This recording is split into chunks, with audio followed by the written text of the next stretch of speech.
Baik, bismillahirrahmanirrahim. Assalamualaikum warahmatullahi wabarakatuh. Nama saya Mukhlis Akbar Abzuhal ini NIM 1803036102. Video ini saya buat untuk memenuhi tugas PPL mandiri dari rumah. Pada kesempatan kali ini saya akan membuat video mengenai pengelolaan administrasi pendidikan part 1.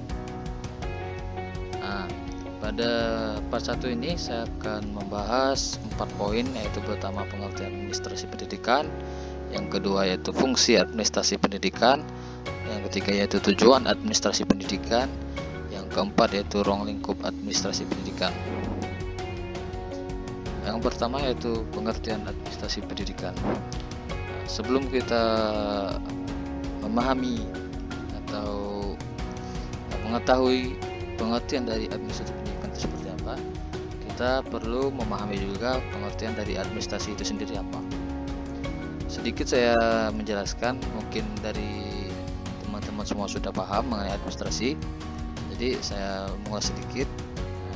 Jadi administrasi ini merupakan suatu proses penyelenggaraan atau rangkaian kegiatan yang dimulai dari perencanaan, kemudian pengorganisasian, pengkoordinasian, pengarahan, pelaporan, dan pengevaluasian, yang mana untuk menunjang suatu kegiatan dalam mencapai tujuan yang telah ditetapkan dengan memanfaatkan sumber dana dan daya baik manusia maupun lainnya dengan efisien dan efektif. Itu tadi pengertian dari administrasi. Nah, sekarang pengertian dari administrasi pendidikan itu sendiri merupakan sebuah rangkaian kegiatan atau keseluruhan proses pengandalian usaha kerjasama sejumlah orang untuk mencapai tujuan pendidikan secara berencana dan sistematis yang diselenggarakan di lingkungan tertentu, terutama berupa lembaga pendidikan formal. Baik, selanjutnya yaitu fungsi administrasi pendidikan. Fungsi administrasi pendidikan ada 4, yaitu pertama planning, yang kedua yaitu organizing, yang ketiga yaitu actuating, dan yang keempat itu controlling. Yang pertama itu planning. Planning ini bisa kita pahami juga seperti perencanaan, yang mana maksud dari planning ini merupakan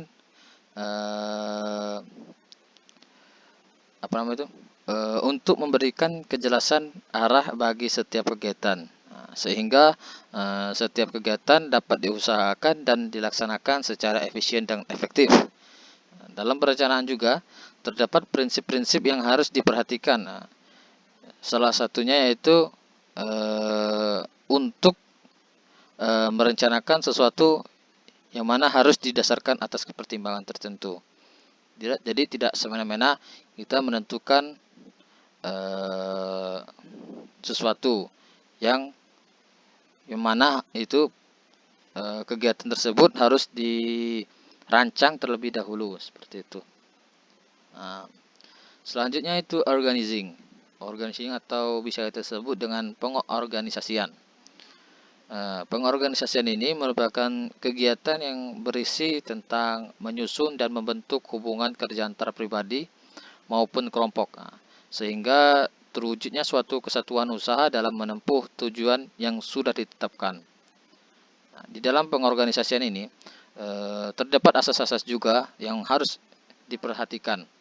Di antaranya harus profesional, pembagian kerja harus jelas, mengatur pelimpahan wewenang dan tanggung jawab, serta mencerminkan rentangan kontrol dan mengandung kesatuan perintah dan harus fleksibel. Itu dari organizing. Selanjutnya itu actuating atau pergerakan atau menggerakkan. Jadi pergerakan atau menggerakkan ini merupakan kemampuan membujuk orang-orang dalam mencapai tujuan yang telah ditetapkan dengan penuh semangat. Seperti kita memberi motivasi kepada bawahan kita atau staf kita atau pembantu kita yang membantu kita dalam kegiatan tersebut. Kita memberi motivasi agar mereka bersemangat untuk bekerja atau melakukan suatu aktivitas seperti itu. Yang mana seorang pemimpin hanya mungkin melakukan pergerakan dengan sebaik-baiknya. Yang mana apabila bawahannya ini menaruh kepercayaan dan penghargaan terhadapnya. Seperti itu. Yang terakhir yaitu controlling atau bisa kita sebut dengan pengawasan. Nah, kegiatan pengawasan ini dilakukan agar perilaku personel organisasi mengarah ke tujuan organisasi itu sendiri. Nah, prinsip yang perlu diperhatikan dalam melaksanakan pengawasan yaitu tertuju kepada kunci sasaran, fleksibel, bersifat langsung, memperhatikan hakikat manusia, dan dapat memanfaatkan profesi dan karir manusia itu sendiri. Baik, selanjutnya mengenai tujuan administrasi pendidikan.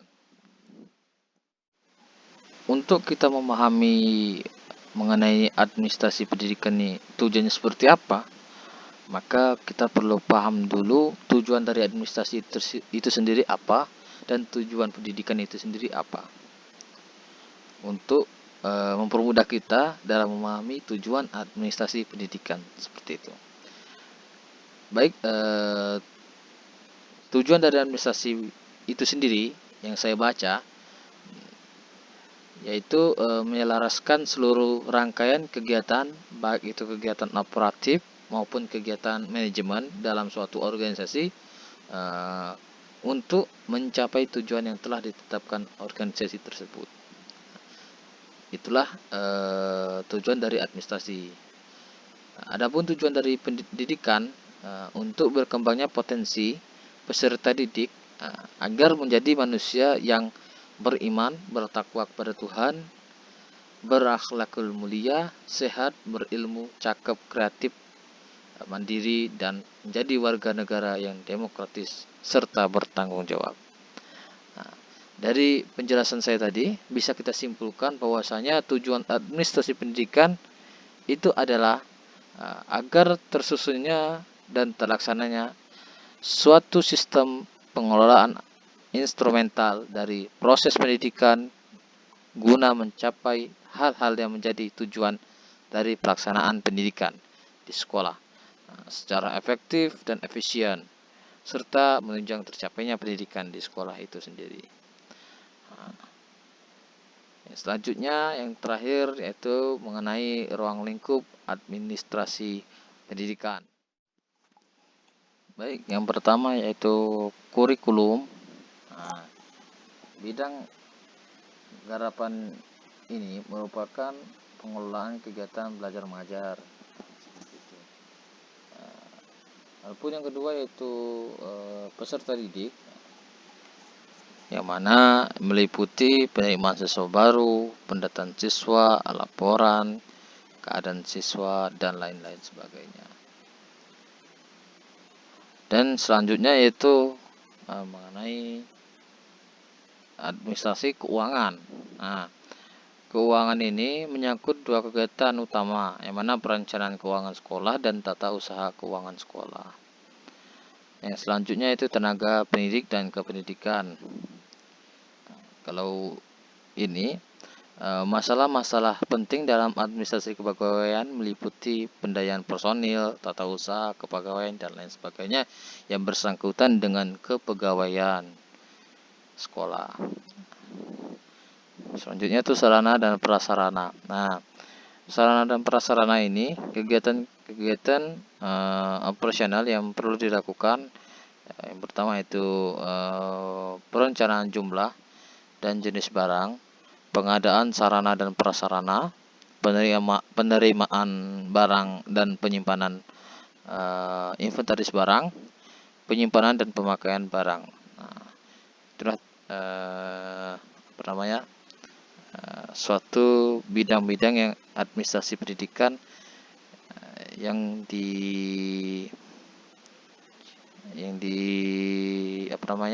digarap oleh bidang administrasi.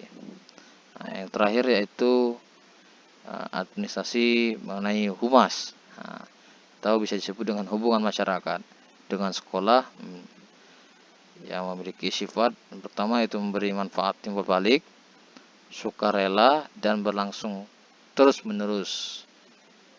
walaupun seperti